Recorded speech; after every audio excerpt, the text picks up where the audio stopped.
Harness Players podcast back from the road. It was here without me last week because I was on the road. The podcast actually stayed put with Mikee P and guest host Kevin Plaucha when they looked at races that never happened. They're actually going to happen this weekend at Century Mile. They had to push back the Alberta Sire Stakes Super Finals because of track conditions, but those will be going on Saturday, same as the focus of this show, the FanDuel Championship night at the Meadowlands. I am Ray Cotolo, as I said, back from the road. I had a wonderful time at the Harrisburg sale, seeing all these people who said every man's favorite 7 words that they want to hear. Hey, so you're the guy from the podcast. And I go, yep, that's right. And they would say to me, I love all of the companion shows you do for all the MMA, and I love when you talk about vaccines. And then I had to register that these people don't know what podcast I do, or they think I'm balder than I actually am. Because let's be honest, folks, I'm no Joe Rogan. I'm Ray Cotolo, hosting the Harness Players podcast with none other than my regular co-host, Mikee P, who I have to say did an okay job with an unfamiliar co-host in Kevin Plaucha. You must have been scared, Mike. I think I could smell your fear through the TV. I wasn't scared. We got it done in less than half an hour, which is rare for this show. And we're going to run that podcast back. It's very applicable because they just pretty much took the races from last Saturday, put it onto this Saturday at Century. And so you get 2 podcasts this week because you can watch that one again if you missed it, or if you just want to refresh on some of the horses that we gave you last week. Get in on that Century Mile card. Hopefully they decide to race this Saturday because those Alberta Sire Stakes finals are competitive races. So we enjoyed the show last week, but this week, a little higher level. I think we've got these FanDuel Championships and the Fall Final 4 here from the Meadowlands. It's exciting. That's right. It's all going to be on November 15th, 2025. A third prong we're adding on to the discussion. We had to bring him back after he nailed the trifecta in the Breeders' Crown Mare Trot. He got so excited about Nelson Bright Eagle, and we were like, I know you all made fun of me. You cashed. You cashed on that. Don't forget about Storybook Love. I was on Storybook Love. I did okay, guys, so I'm back. I'm glad that I didn't get thrown out after a first bad appearance. So it's nice to have survived the first stage. And this, of course, is Shaun Laungani of Diamond Creek Farms, the secondhand man to Mr. Adam Bowden. And you can see, if you're listening, you don't understand the vibe that is happening at the It's Laungani a good vibe over here. Yeah, the kids are... Yeah, I wish everybody could be here. This fire is really nice, and it's really nice fall night down here. So I thought I'd do it out here so we don't get disturbed by the kiddos. Yeah, I don't really know that they would be able to have a Storybook Love or a Nelson Bright Eagle. Not that your kids are dumb. One day. Maybe one day. They'll get there. They have to learn. And like that, right. We're not born stupid. We're just born needing the knowledge. You got smart kids, Shaun. And you're coming off of a whirlwind of a sales season. I mean, I saw you guys with Alliance. You were the 3rd top consigner at the Harrisburg sale, the mixed sale. That's when I really saw you running around. You even got so dressed up. I wish I had a picture that I could put up. I was looking good. Yeah, you were looking like a college athlete coming up on signing day. Thanks, brother. Yeah, everybody was liking the new Jason Tatums that my son convinced me to get, the tie-dye version. So I was floating those out there, and they were well received. I was glad to see it. It was especially crazy because as I was looking around, so we're at the Pennsylvania Farm Show complex where the sale is, and they put down this like rubber matting to catch all of the horse feces and dirt and muck and scum that everyone breathes up and then gets pneumonia from. But I thought it was funny when I looked down. I could always tell where Shaun and Adam were because they just had the best drip on their feet. We do have drip. We have the best drip in the business. We do. Adam's shoe collection is something to behold, and I just try to keep up. But like the fact that you guys were wearing that at the sale, like that's why I still can't get over wearing those types of sneakers with all of the dung around. That's a huge gamble, Shaun. There's not many people in the world that'll do that. That's unique to our little sector of culture because No one's wearing their best basketball sneaks to a feces ridden environment. And maybe this is the reason or the start of something new, and people will start Never know. following suit. Let's talk races, Shaun. Let's talk something different Let's do from it. breeding. This is what we do it all for. You know, when Oh, you're yeah. when you're mating the mares and all that stuff in the back, you're not thinking about fully what's going on there. You're thinking about, I want to see them in a sulky. I want to see them go in a circle. I want to have money down on it. And That's I right, especially baby. want to do it when they're at the highest level. We have 8 stakes to talk about from the Meadowlands for Saturday. I think this first one is going to be a pretty quick discussion. This is the FanDuel Championship for trotting mares. I think it's just going to be quick because it's a 5-horse field, but I don't want to neglect this field entirely, because at first I thought this was potentially a 2-horse race between Warwi Michelle and Alista Hanover, the 1-2 finishers from the Breeders' Crown. But to again give Shaun his applause, Nelson Bright Eagle did put in an improved performance to finish third. Cashed. Outside draw makes That's it a right. little Raced tough. huge. And then on top of that, Mike, MM's Dream, probably going to be shoeless here, I'd have to imagine. This could potentially be the last start before she goes to the breeding shed. And we know how good she is specifically at the Meadowlands, so we can maybe forgive her from that last performance. I realized, I'm going to start with you, Mike.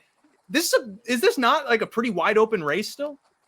For 5-horse field, it's wide open, but I don't know. For me, I think it's a list or a bust here. I think it's sort of a 1-horse race. I know others can win, but I think the fact that she gets back to the Meadowlands is huge for her.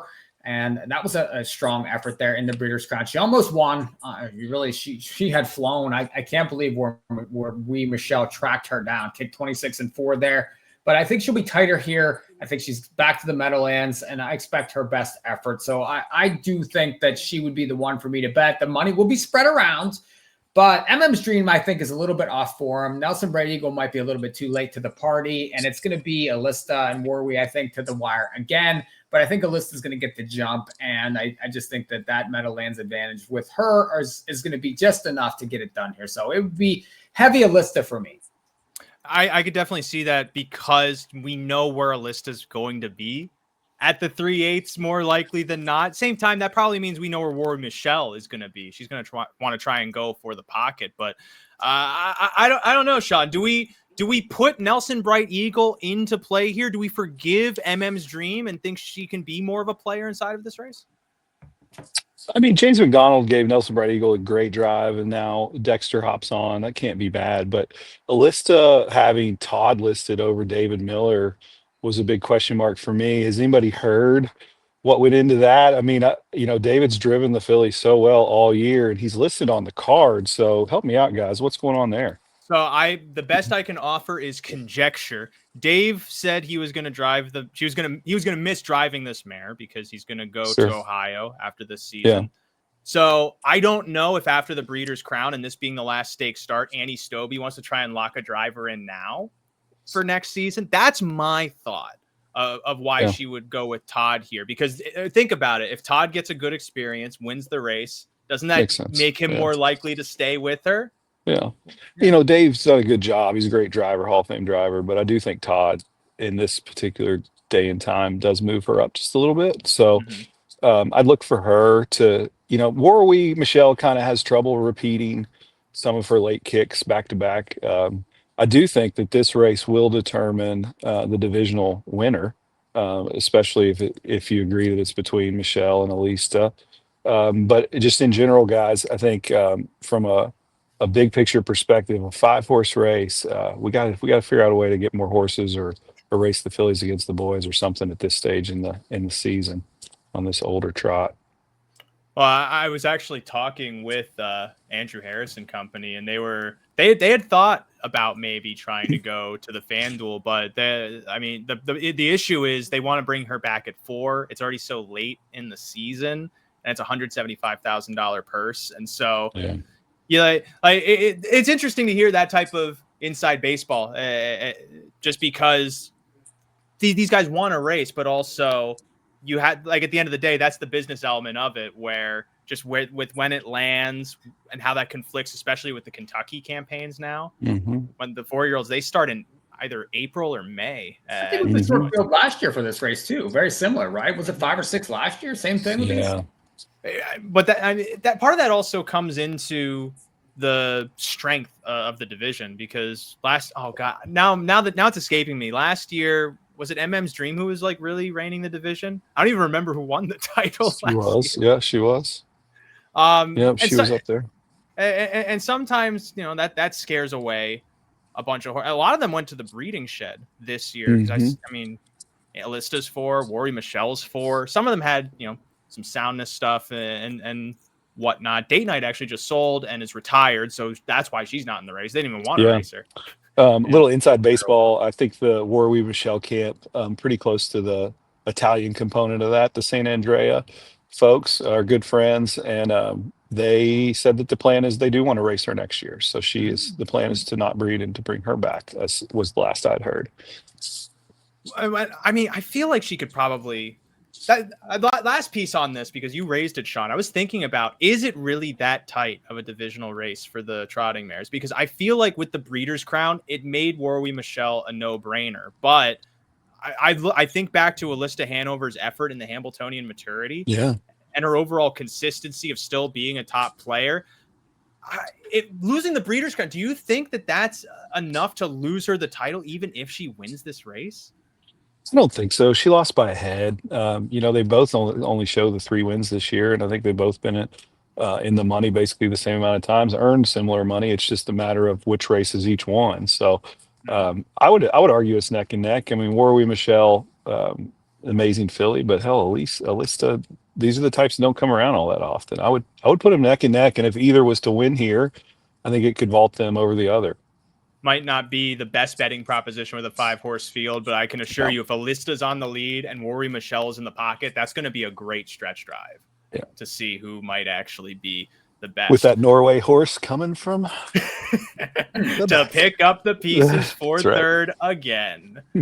We're going to move on to another intriguing FanDuel Championship. Chris Ryder again putting a 3-year-old filly against the mares, with his champion Twin B Joe Fresh on the mend from a foot surgery. He subs in Mickey and Minnie, the Breeders' Crown dead heat winner with the last Martini. Only the second dead heat in the history of the Breeders' Crown series, first coming with Perfect Sting and Summa Cum Laude back in 2020 at Harris Hoosier Park, but no one really cares about that fun fact. The fact of the matter of this race is Mickey and Minnie really good enough to beat, I'm not trying to degrade them, beat a second string group of pacing mares. I only say that because we've seen some really good pacing mares over the years, and you look at who fills this race, some of these horses aren't really, at their, like Kobe's Gigi was so much better years ago. I think it's amazing that she's still competing at this level, but I don't think she really compares to what she was at 2 years ago. And most of these other horses are overnights. Mike, Talk Curdy to me is in this race. You've seen that horse up at Mohawk all the time. And so is this potentially a stars aligning moment for Mickey and Minnie, or would it not even matter? Might she just be good enough to win this race? I don't know. I think that you say that these are all overnight, but Always Be Naughty is kind of the now horse right now. She's fantastic. She is peaking. Past couple starts, and I probably would have bet her in that Breeders' Crown final, regardless of who was in it. So she was very good in there, and she just kind of, I think, maybe just getting good at the right time. And then you get some of the top ones that have gone to the shelf now, and with Sylvia being gone and Twin B Joe Fresh being gone, she's the one to pick the ball up here. I want her against Mickey and Minnie. I just think that their confidence is extreme. I think that Austin Hanners will drive her like the best horse. And the fact that Mickey and Minnie ended up dead heating for that Breeders' Crown final win. Now, she won, obviously, and she kicked 26-1, but she was supposed to, lay over those horses. I mean, she was 1-9 in that spot. Now she's 12 wins and 14 starts. I mean, she has a very good chance to win the race, but I want to Always Be Naughty because I think that she will be a little bit more of a price than Mickey and Minnie in here. And she will be looked at kind of like you are looking at her, like maybe she's a little bit of a second rate type, but right now she is not. I do think that she is the now horse, and she would be the one I want at a bigger price. Well, I mean, how much of a bigger price you're really going to get on Always Be Naughty? I feel like she's still one of the favorites in this race. Well, no, but Mickey and Minnie sub even money in here for sure. I mean, if you look at the way she bet, yes, I absolutely she will be. She's bet like that every single time, and there's really only a couple horses that take money in here. It's probably the 2 and the 5, and the rest of them will not take a nickel. So, but I prefer Always Be Naughty, and I think that if you have 2 big favorites like this, the one with the better price, and I think she has a better chance to win. So why wouldn't I want her? I don't disagree with the assessment, because my main worry with Mickey and Minnie from this draw is that she's going to be first over, and we saw how she started to flounder first over, mostly because she just wasn't paying attention, and that to a certain degree helped set it up for the last martini to get the dead heat, because she had to just be outside for so long in that 26 and 4 third quarter. But that aside, I mean, is Always Be Naughty really the second choice in this? I feel like she could be the favorite here. She won the Breeders' Crown. Yeah, I echo what Mikey P said. I mean, everything he said was what I was going to say. That camp is wildly excited, as they should be, wildly confident. They're already thinking about next year and staking her to everything.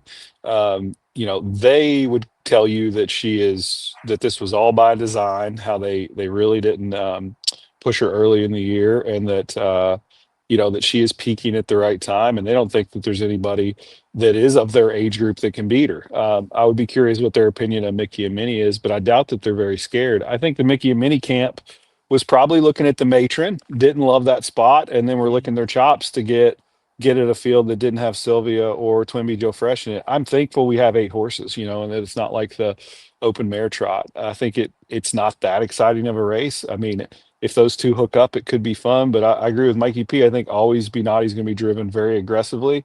And it might be a scenario where Mickey and Minnie finds herself in a situation that she hasn't been very often, where she actually has to go catch one.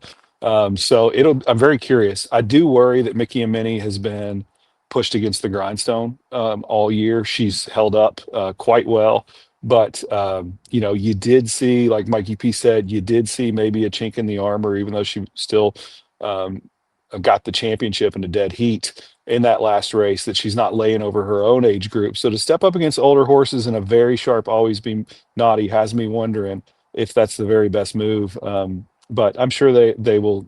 She'll make a good accounting of herself. But I'm kind of like Mikey P here. I'm thinking Always Be Naughty runs away with it. But I disagree with him. I do think we're going to get quite a short price, and it won't be much of a bet. But maybe we can figure out a horse to finish third here and do okay.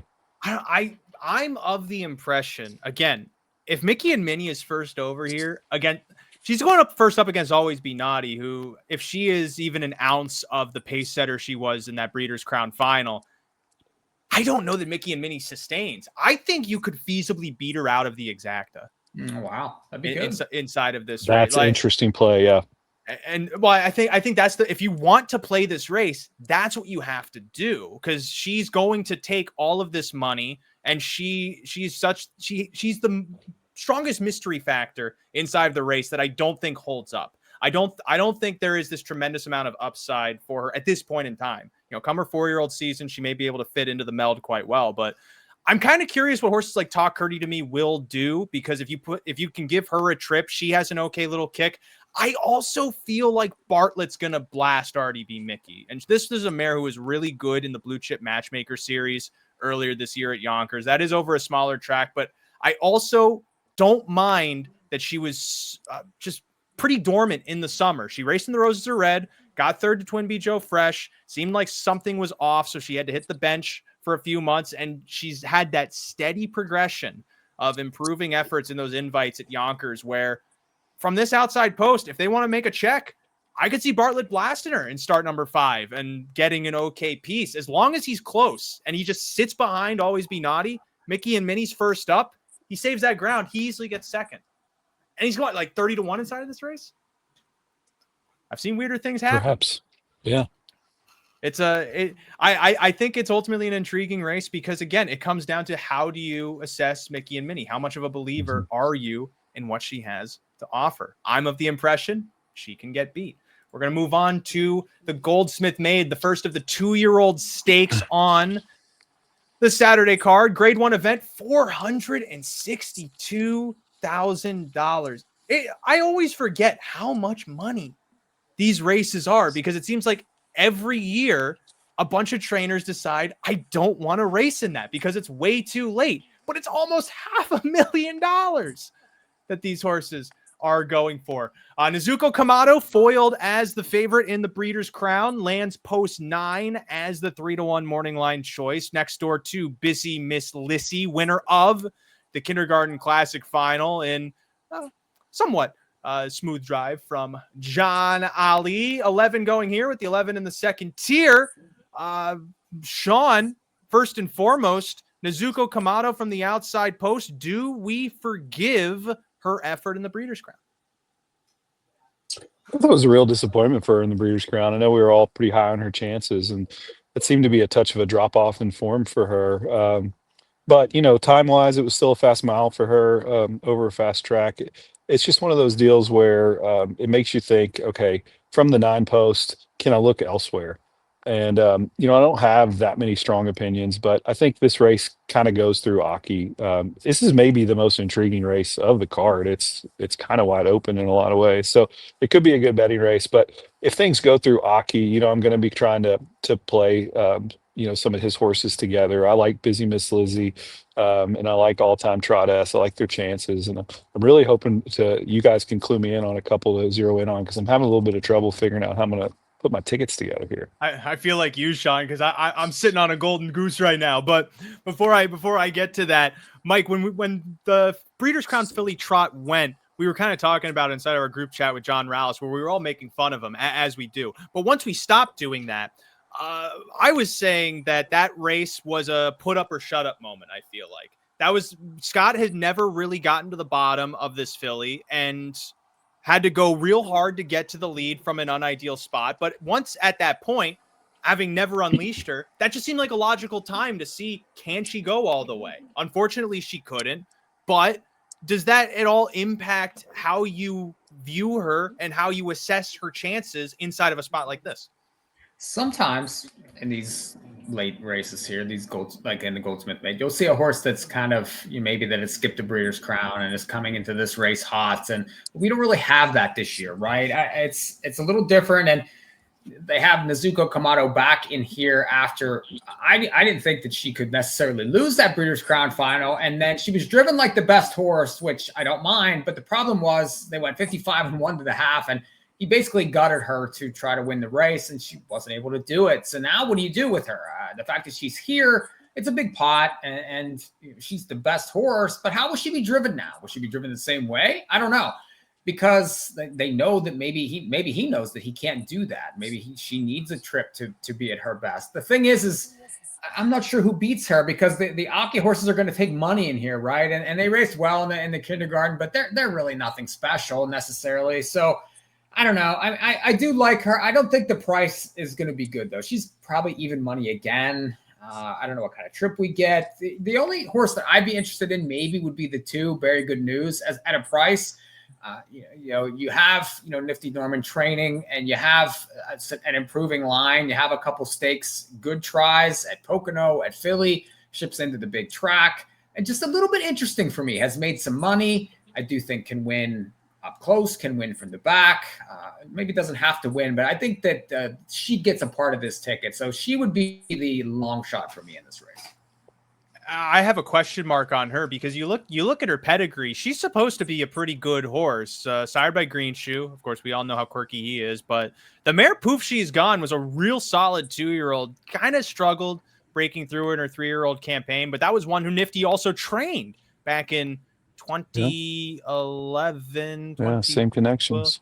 So it's something of that sort. But I actually want to ask you this question, Shaun, because you have some familiarity with this, at least with how you've seen Brett Pelling train. What do you make of these young horses where they have really good bloodlines, but you look at their race lines, and it seems like the trainer is putting them in these soft, potentially confidence-building spots, but then takes that leap into something like a Grand Circuit event? Do you leave a decent allowance for that horse to potentially step up to the plate? I probably don't. And you would probably expect that I would say, yeah, because I am a pedigree guy. But I think, once these horses get sold or placed in their race stables, it's kind of a clean slate and anything is possible. And so I try not to let pedigree play too much into my handicapping unless it's really early in their 2-year-old year. Um, I would say like a counter to what you said is that because this is the same connections of Poof, she's gone. They may have an inflated sense for this horse because of his pedigree, and maybe he's been protected, maybe even too much. I mean, it's hard to get too excited. I would just say one of my observations on this race is that you have basically over half the field has been, 10 starts or more. And once we get with the breed these days and the 2-year-olds these days, once we get to 10 starts with the 2-year-olds, we do start to worry about the drop off, especially for them in the 2-year-old year, but then in the following year. So, trying to key in on if you're out there handicapping on some of the horses that have been lighter raced, and maybe pointed, towards the end of the season, maybe being a little fresher and better in their form cycle for this event. That points to all of the ARC horses for what it's worth. Basically. When Shaun said he thinks the race goes through ARC. My pitch, there was a horse for the Breeders' Crown show that I was excited about, but I knew had no chance, and I didn't really know what to do with this information. And she ended up racing okay in the final, aided by the fact they went so fast in the first half, and the back half was in 57-1. But I thought one of the sneakiest performers from the Breeders' Crown eliminations was R-Row. She had a pretty simple trip, saving ground, but then the moment Jameson had to ask her to go, she had a pretty sharp kick when finishing third to Storybook Love. And she was the only other horse gaining ground inside of that race. And then in the final, she had the 10-hole where you know what she had to do. She had to go back to last, hope something could happen. Nothing could happen, so she just closes and gets sixth. The matron race, I'm kind of iffy about, pretty slow race, slow back half. It's kind of hard to gain ground at Dover as it is. So I don't really discredit her too much, but I love that she lands the pylon post. I feel like she's even more unassuming off of that previous effort. And if she can just channel that form that she was showing at Mohawk Park, and she was showing glimmers of at Vernon in the Big Apple when she missed the final, finishing fifth in her elimination, I think she could get an okay trip, and I think she can perform pretty well here. The main downside, as Shaun said, this is start number 13 for her on the season. So danger zone. She's been through the ringer, but maybe that's just got her legs stretched far enough, Shaun, to get that Goldsmith made win. And we know better get it now. She's not gonna win. I mean, she could maybe get third, but she could maybe win. She's not winning. She could maybe win. She's gonna be. It's 50-1 in here. You could see a bomb winning in this race. I mean, it just smells of maybe no one's really that primed for this race. At least it's hard to see on paper, and it just falls apart. Yeah, like Nezuko Kamado, just the outside draw leaves too much room. Bissy Miss Lissy, I'm not entirely sold on because I felt like Yannick pulled at just the perfect time for her to get that cover and then braven up through the turn. I don't really know how she's going to fare from the 8-hole.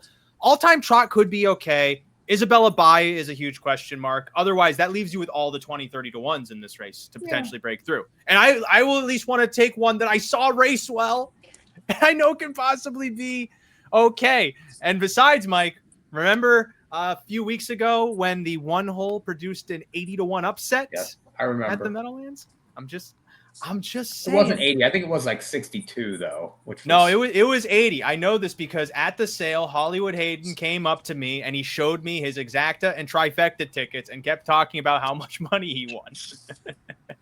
For what it's worth, guys, this horse starting from the second tier, I hate to even mention the 11 because there's nothing on paper that would make you think that this horse would be a competitor in this event. Mm-hmm. But, those connections have been putting them in aggressive spots. They like to be in the big races, but they've also been even more judicious this year about who they put where. And I just know that Andrew basically said that a light bulb went off finally for this filly there at Dover. So for what it's worth, maybe underneath coming late or something. Don't know, but that's just a little 2 cents on that one. And she is trailing R-Row, so that's probably the path to victory in the Goldsmith Maid. We're going to move on to the FanDuel Championship for the Open Pacers. 10 go postward inside of this event. Boy, what an open group this is if Irvin Hanover doesn't go out and do what he did in the Breeders' Crown. Is it really a big ask of him to go out there strong, Shaun? Because the qualifier is certainly good enough. Back half in 52-4 at Mohawk. He just has to breathe some different air. He has to breathe some of that fresh New Jersey air, as oxymoronic as that could possibly be. But I don't, a 46-2 mile that he's coming in off of, could that possibly take some wind out of his sails? I don't have words for what I saw on Breeders' Crown Night and what he did. How did he do it? I mean, I don't know what was wrong with the rest of the group. So, no one ever expects a horse to be able to repeat that. Like I said, the qualifier was really sharp, but he's not a horse that's easy to bet against right now because he was on a different level than the rest of them. Right. And so it really just, I don't know, Micah. I feel like he can probably go a sliver of that effort and be fine. On top of also the pylon post of the Meadowlands, much different story than having post 2 at Mohawk. Yeah, and if you look at that link I just sent you in the studio chat, you'll see that it was 62-1, as I said. Anyway, I don't think Irvin Hanover can lose this race. If he's that's Meshuggah. I'm talking about a different one. You weren't paying attention. Okay. There was another one that Scott Zeron did, but keep going. Anyway, I don't think Irvin Hanover can lose this race. Honestly, the way he's going right now, he's just, that 46-2, that was just amazing. The fact that they've hit the road with this horse this year, he's better than they are right now. He's like Bulldog Hanover good right now, and that's not something that I throw around lightly. Who's going to beat him here? I mean, is Ken Hanover going to beat him? None of these outside horses are going to come close to him. So somebody has to trip out. Something has to happen. I don't think he can lose this race. I don't even think it's worth really getting into it to try to waste money betting against this horse. I don't want nothing to do with that. Yeah, I don't really have much on offer because all the alternatives are going to take money, and those just kind of seem like sinking ships. Like Coach's Corner very well could break through if Irvin Hanover doesn't show up, but he's getting a small track horse. I want nothing to do with him. He's a bitch. He got second in a 46-2 mile. If Irvin Hanover doesn't show up to that degree, he could win, but he runs into that freight train, so he has to be second best.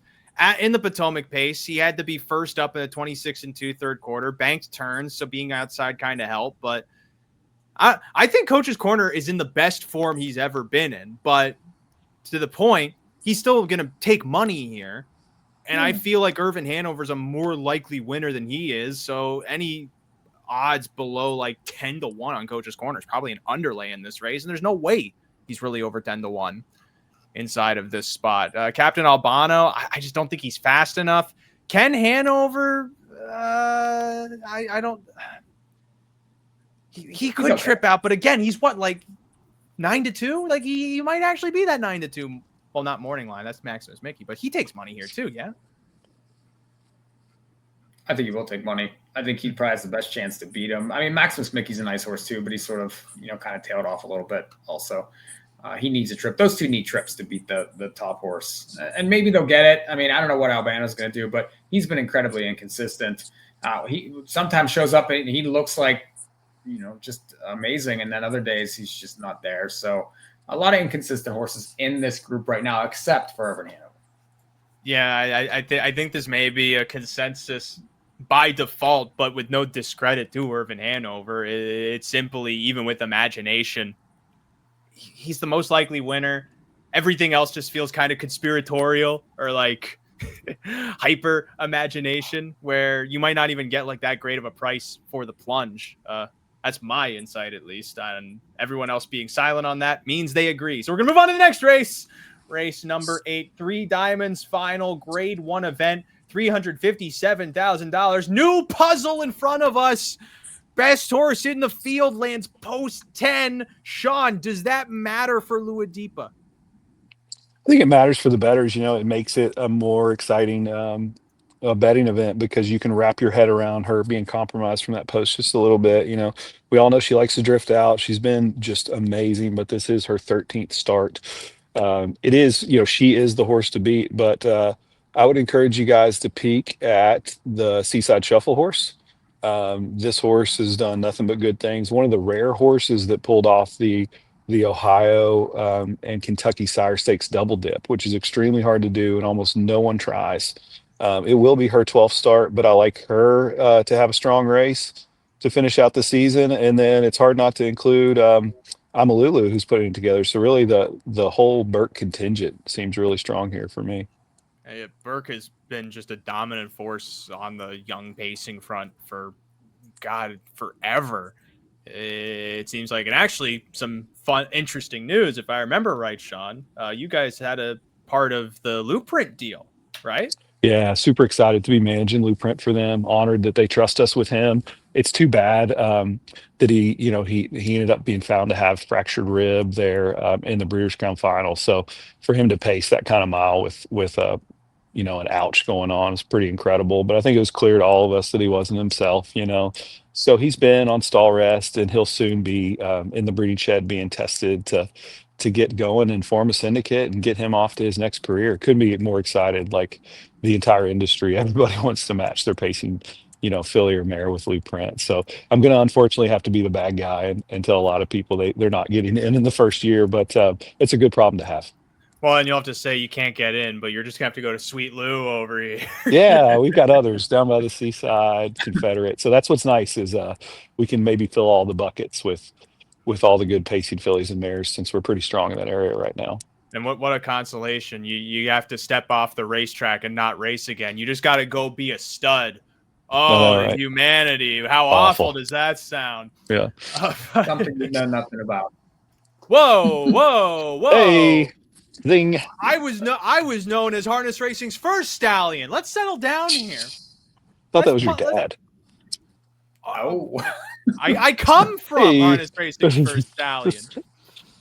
Shaun's right. I should respect my elders. I don't give them that much respect anymore lately, but he hasn't really deserved it of late.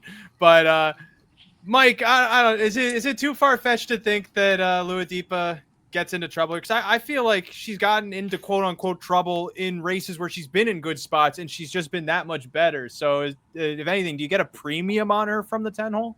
I guess so. I mean, what are you going to get now? 20 cents instead of 10? I don't know. Yeah. I mean, some people think this is the best 2-year-old in the sport. I know that I've heard that more than once from several people. The fact that they put her in a 10 post just to make the race interesting, I guess. The fact she drew out there, I mean, who are you going to take against her? A lot of these other horses have tried and failed. Maybe I don't like to bet chalk, honestly. I'm always giving prices out on this show, but when these races look this obvious, then I don't know. I mean, I guess Amalulu might be a little bit, but she's outside also in this race.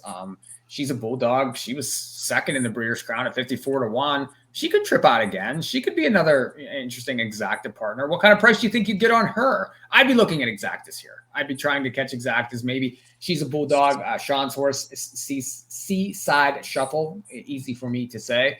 Those would probably be my two exacta partners for the favorite.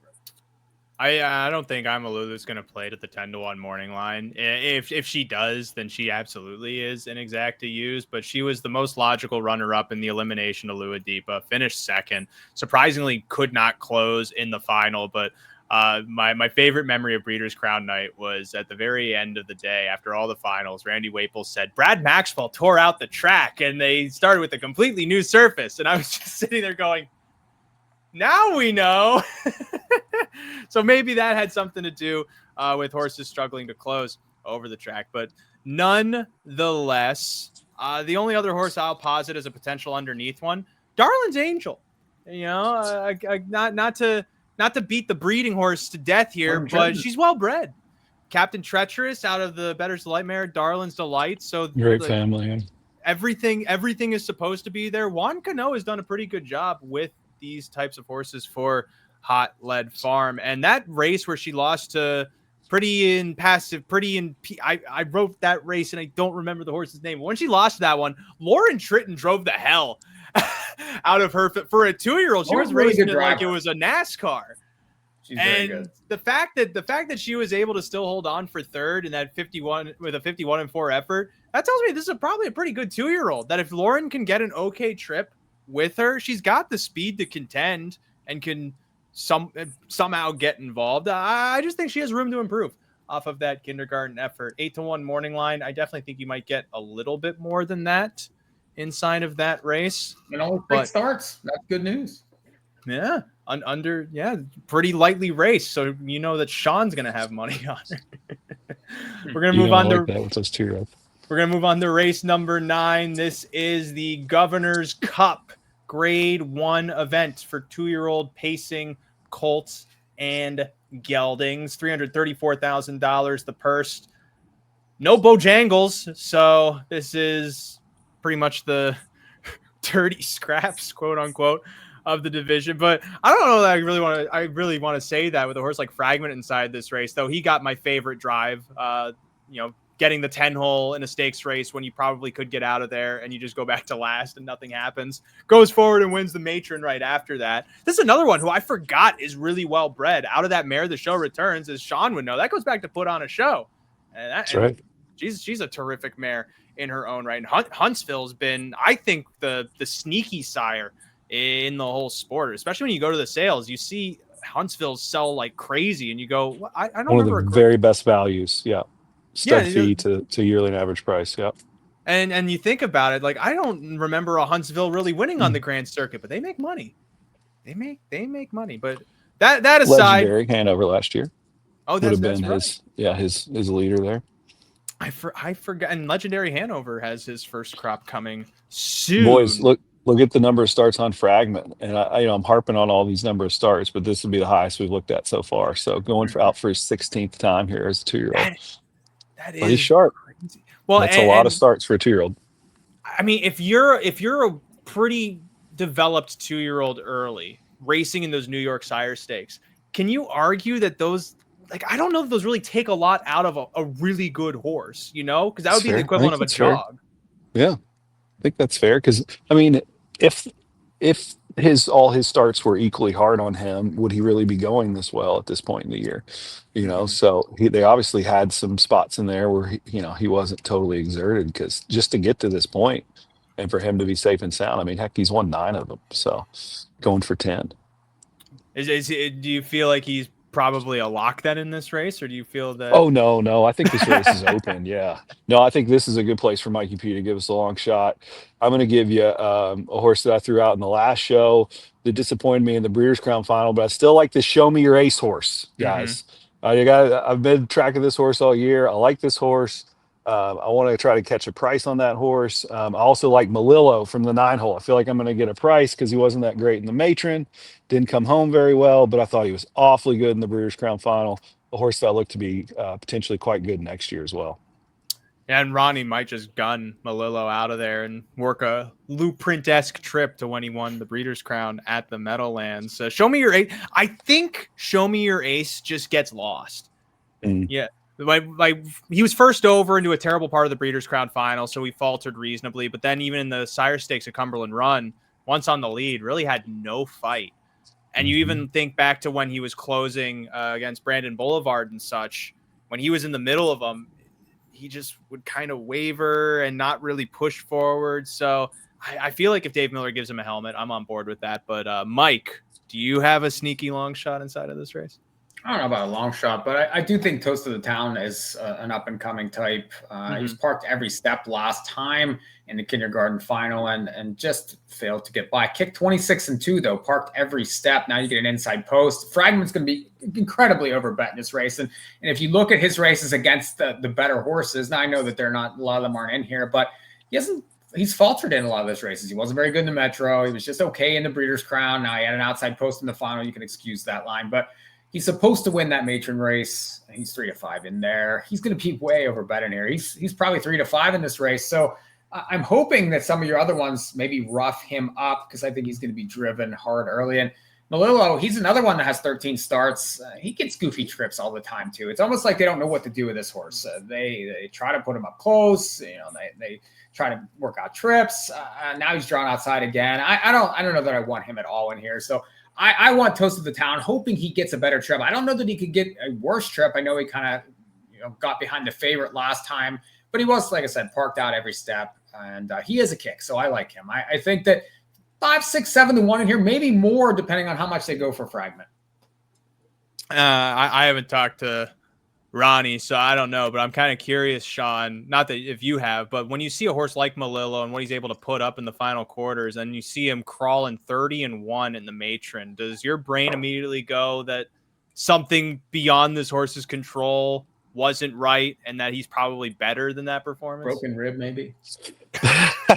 No, for real though, that leads you to think, okay, can I get a big price on this horse? And maybe, you're not going to have a lot of public information, so it's for us to guess. But if you're able to draw a line through that race, this horse stacks up as like the second best choice or first best choice in this race. So if I can catch, do y'all think I can catch 10-1 on Malillo? I think that's steep. You might be lucky to too get much. 6. Okay. Yeah, I don't know. I need 7 or 8-1 to really fire, I think. But if I can get that, I'd be totally interested, and then watch the odds drop after they leave the gate. I also just realized there's a horse in this race named Gentleman's Club. I didn't That's notice right. that typo got through. Gentle man. Fun name for a horse out of the mare. See you at Peelers. I was going to say, well-bred horse. Yeah. And what can we say about that horse? Not much, I guess. Yeah, surprising Aaron Lambert, Ohio horse. He does not really send that many over there, but I mean, he's bred All for these the down by program. the seasides are finally breaking through to all of these East Coast barns. I love it because we've lived his story, and he is the horse that got me in the sport. So it's just crazy to see, all the different people dipping their hand in the seaside bucket and having success. Toast of the Town is another one. New Year was a pretty good filly back in her day for No Ross doubt she Krogan. was. Yeah. This is a homebred for Eric Cherry and Odds On and all those people. I could understand Toast of the Town has been kind of protected in the sire stakes.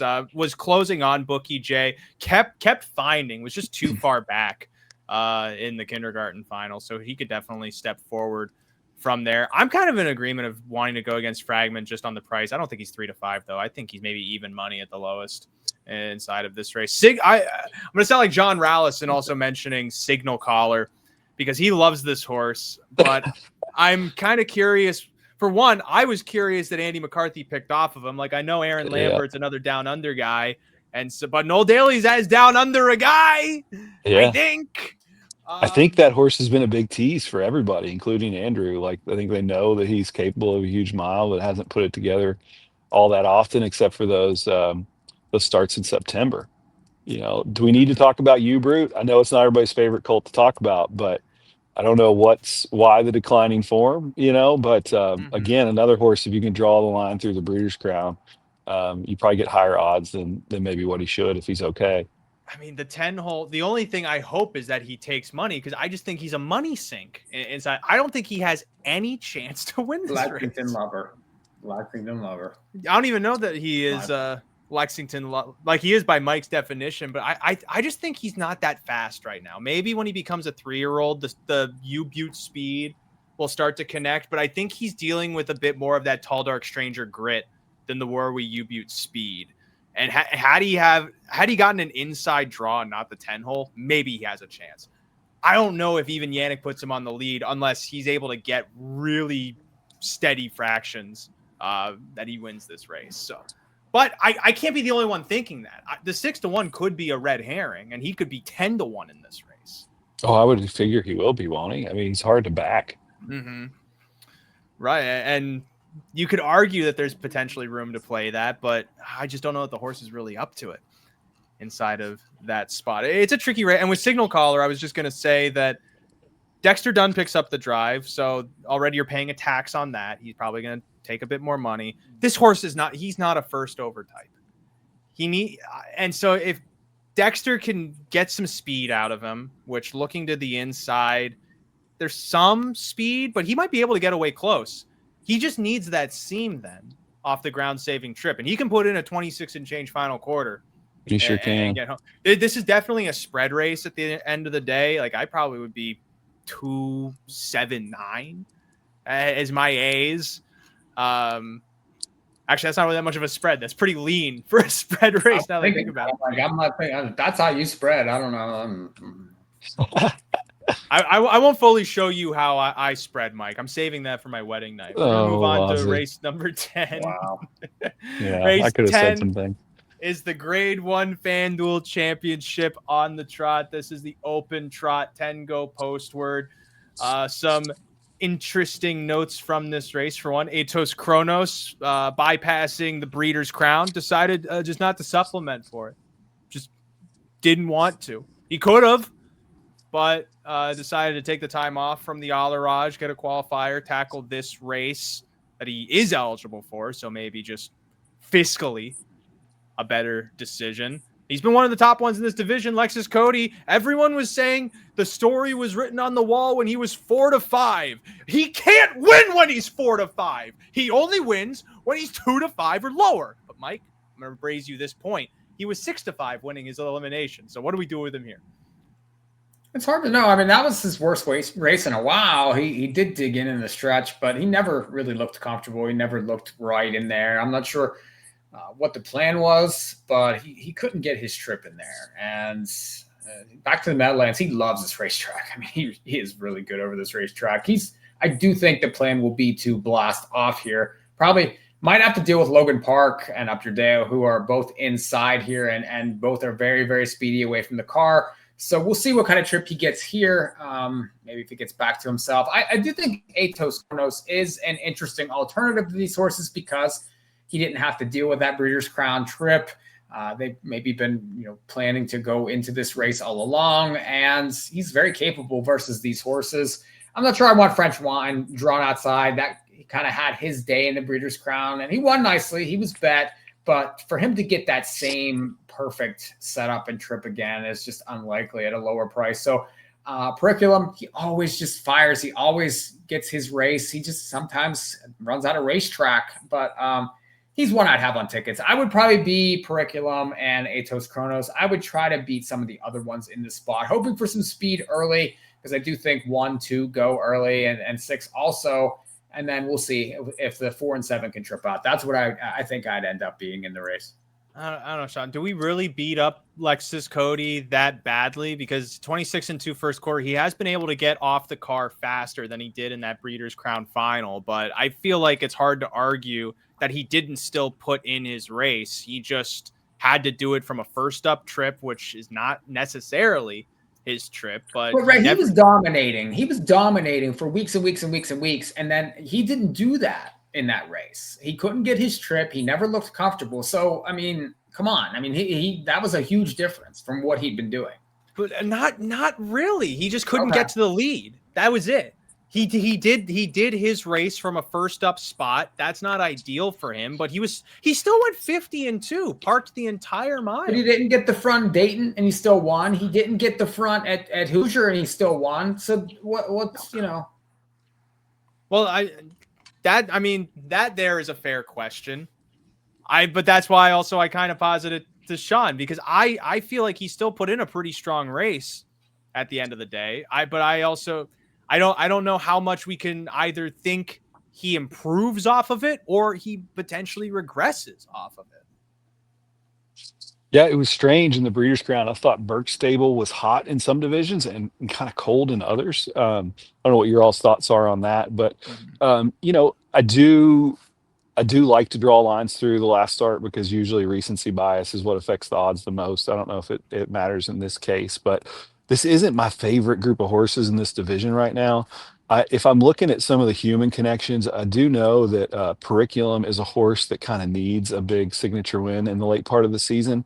Mm-hmm. He's a horse that's owned by Brixton Medical, but also Holly Lane Stud, which is partly owned by the trainer Marcus Melander. So, they kind of need a stallion deal. If they don't have one already, they're probably looking to finish the season hot. I would imagine they'll be all systems go for this spot. And if he can overcome that last horse, he's kind of the one I'm looking to maybe to get me some sort of decent price. I don't know what you all think he'll land at the post. He always takes money. I think you're lucky to get 7-2 on him. That's what I was thinking. 3.5. I like it. Yeah, that's the most likely. Logan Park is interesting at 5-1. Not that like I would want to bet that. I'm just surprised that he's that low because I thought he was potentially the sneaky horse trending upward only because he's not doing his speed thing anymore. But if he's not doing a speed thing against a horse like Lexus Cody, I don't know that he's going to outsprint a Periculum. I don't know that he's going to outsprint. Yeah, but Ray, he was outside post. He's going to go here. He's inside now. I mean, he's okay. Okay, he's inside now, so that means he's gonna go. After a whole season we're going, hadn't really been working out for him inside of the stakes, and he's usually finishing last or near to last. They're gonna go. He won 7 races. He went to Sweden. Like what? And he lost in Sweden. He's only winning in overnights. He's on the He got circuit. no drive at all over there. It was absolutely brutal. It was ridiculous that they took the horse there and got that drive. Like, it was unbelievable. Yeah, how bad did it them was. no favors. Kind of screwed their whole season, really. I mean, come on. Like, I don't like you talk all this, like, you could sit here and name pedigrees and stuff like that. And then when it comes to the basic stuff, like, you sound like an idiot. Like, I just don't get it. Like, I don't understand what happened to you at the end of the show. When he went, so he came back from Sweden and they raced him the same way that they did before he went to Sweden, and he was just coming up short. Period. He's been coming up short every time he goes to the lead. Period. The only time he's gotten involved of late is when they put him off the speed. Period. Inside post, maybe Doug goes and sits a little closer, but I don't think he's on the lead. He's probably stalking in this race. Period. Period. I'll bet you 100 that he's won too early. I mean, I would bet you that 100 that he is more likely to than he is one in that spot. I don't think he wants to lead. Cody's probably one, but he's going to be two. My main thing is he's not on the lead. He's trying to stalk in some capacity. But Up Your Deo is also going to be going forward too. You want to talk horses who want that pocket trip? If he gets that pocket trip, that 10-1 morning line is going to look pretty okay inside of a spot like this. What do we think? Goes off at? I mean, lower than the morning line, right? Don't y'all think more like 2-1? He was 4-5 in the Breeders' Crown final. This is kind of the litmus test. It's not like he was bad. I mean, 2-1's probably a fair price. I don't love chalk either, but it's playable, I guess. Especially if you've had your butt handed to you all night and you need to just get a win under your belt. I do have to mention that the 5 is definitely going to be, his style is to not leave at all and then try to make a run, but that is a barn change. We should mention that the horse sold at Harrisburg last week for over 300,000, which is probably a number that the Stratton stable doesn't reach out to buy horses of racing age very often at. I know they're excited for like Yonkers for him in the winter and whatnot, but he was qualified for this race, so they're taking their shot. I just thought people should know. Yeah, that was the other piece that I forgot to mention in the scope of all of it. I was standing behind Corey and them when they won the auction. I saw you walk up and fist bump. Yeah, they were pumped. Yeah, I think his wife was absolutely shaking, terrified. That adrenaline rush when you are in a bidding battle and you win, I've seen people like that adrenaline rush. I mean, that's as fired up as a human can get sometimes.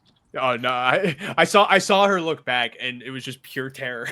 In her eyes. And Corey immediately had to get onto the phone. I heard that. Yeah, maybe you can tell that backstory because that's fascinating.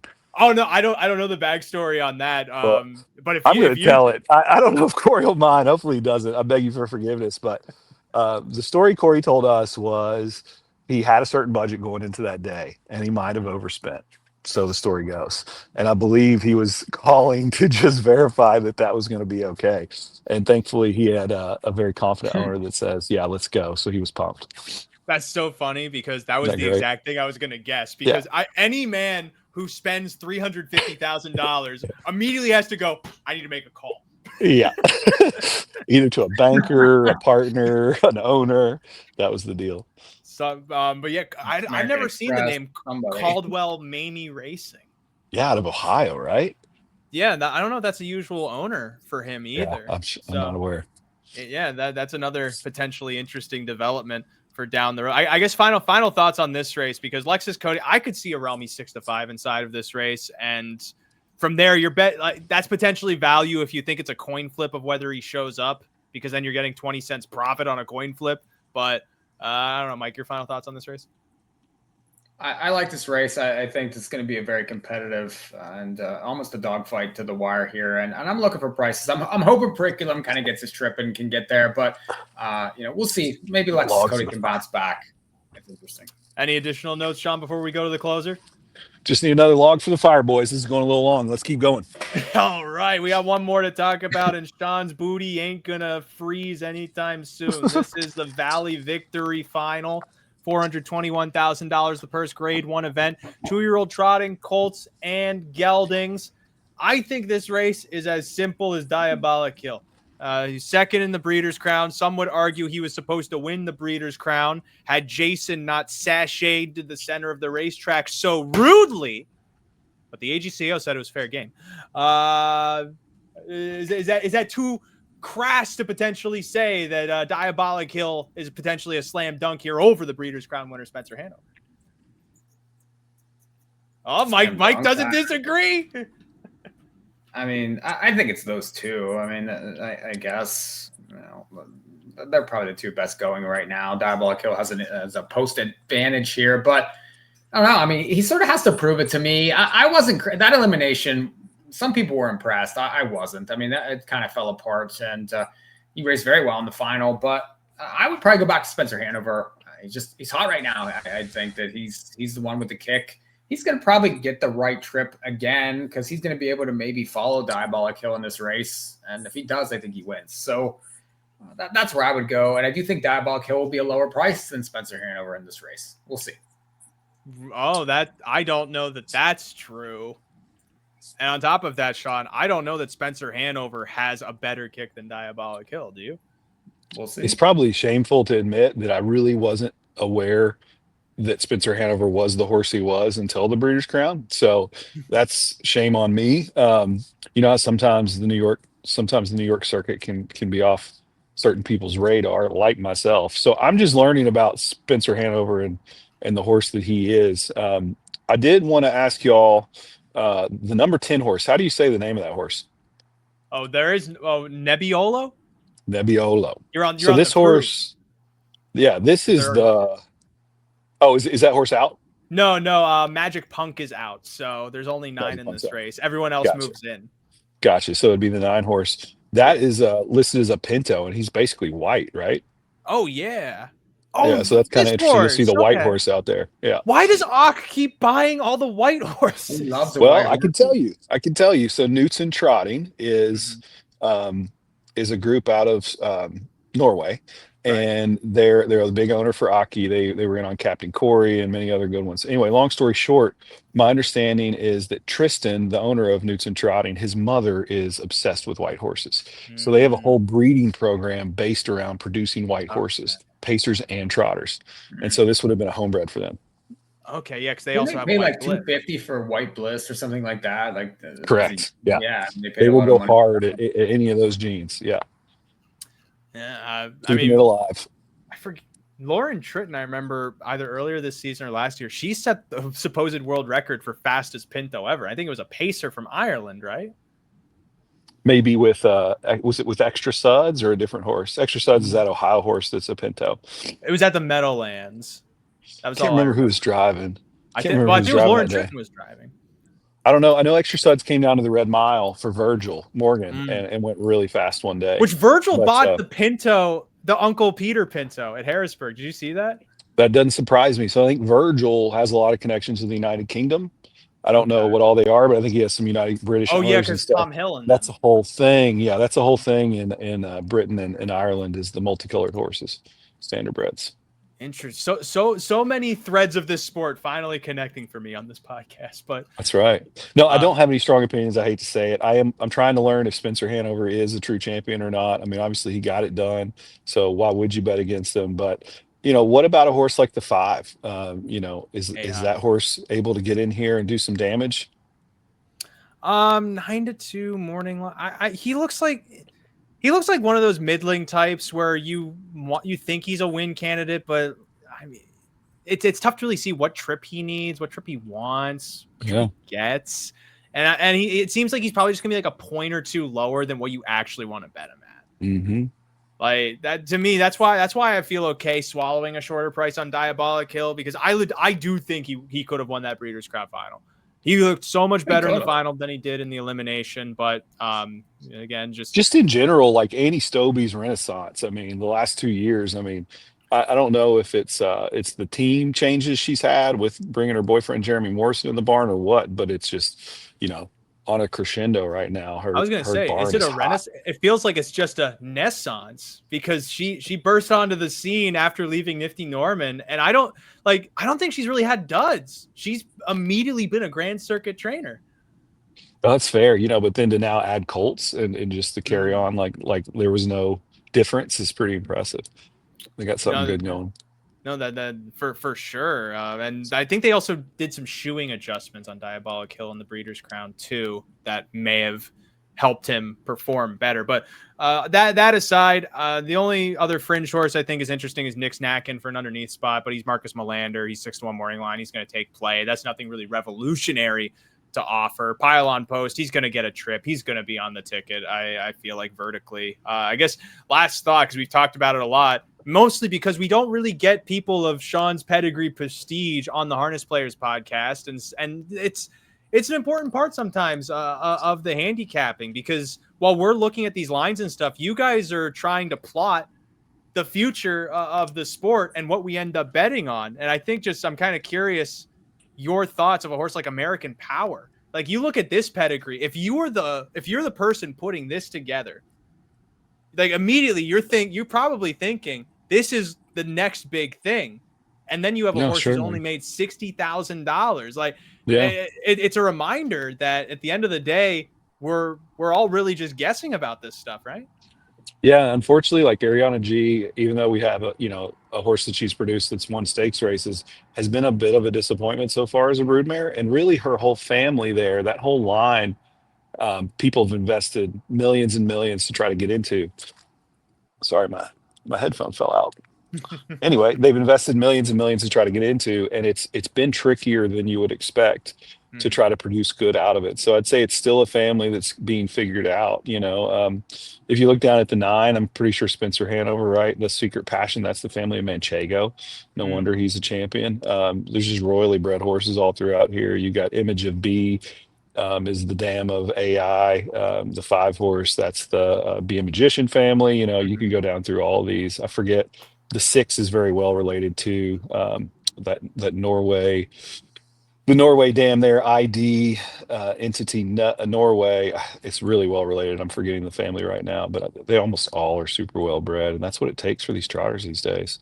Well, and sometimes too, it's not as obvious as like stakes winning sire, stakes winning dam. It's that deeper blood, like your 3rd dams, your 4th dams, who have produced those results. Or on the sire side, look what Captain Corey's doing with like mares that aren't household names. I don't know who Melania out of Donato Hanover is, but she's produced the number 3 Jim Beam, right, by Captain Corey, that's made it into this spot. He certainly stepped his mares up in his first crop, and the future for him is super exciting. Well, and I feel like with the Goo Goo Gagas too, that was just because when you add that pacing motion to the trotting breed, if they can keep it smooth, it's a no-brainer that they're going to go faster. It's one of those like madman scientist things that they try to engineer, and you don't think it's going to work, and then it lands with a Richard Hahn's horse, and everything has changed forever. Yeah, high risk, high reward. But that does it for this edition of the Harness Players podcast. Real quick, the Pinto horse you were talking about, Always Be Color, was the horse's name that broke the record. There you go. See, I remember that the Trittons had one, and they went like 50 and change or something like that. At some point you'll look up then the kindergarten horse that won at 87-1 that I was referencing a few weeks ago at the Meadowlands. Wait a minute. Oh, okay. Yeah, that Scott Zeron drove from post 1. Scott always gets the pile on trip every single. He doesn't have to leave the cones. He just zips up the inside, and he gets this beautiful check for a lot of money that he has to use on washing machines that he doesn't need, but he thinks he needs. And then he has to try and get rid of. Who bought his washing machine, by the way? Did one of you guys take that off his hands? No, I was talking to him, and he said that he stuck with it because the person who he got it for bailed, and then the offer that he had bailed. So now Scott Zeron is in Lexington with 2 washing machines. If you take away anything from this podcast tonight, it's that Scott Zeron has too many damn washing machines. Do your laundry in half the time. I mean, you have one for your muddy driving colors, and you have one for your human life clothes. So I think for the lady. It should work out for him. He shouldn't be so upset having 2 washing machines. I'm Ray Cotolo. He's Mikey P. He's Shaun. Shaun, thank you so much for hopping onto this show and staying so cozy through the whole show. It's time to go in. Really? When it looks that vibrant and Ooh, I don't know. Yeah, it's nice. Boy, I could give you just a little live look here so everybody can see what I'm enjoying oh right yeah, now. you're That's gonna right, baby. you better hop onto that kitty tyke and ride out of here before the power goes down. That's after the blueprint check comes in. There's the car. I did donuts in one of those things as a kid. That's they right. were my Everybody favorite. had one of those. They're the greatest. But that does it for this Harness Players Pod. As Mikey P said, you can rewatch the Century Mile show. None of that information is irrelevant. It's entirely relevant for the Alberta Semifinals this Saturday.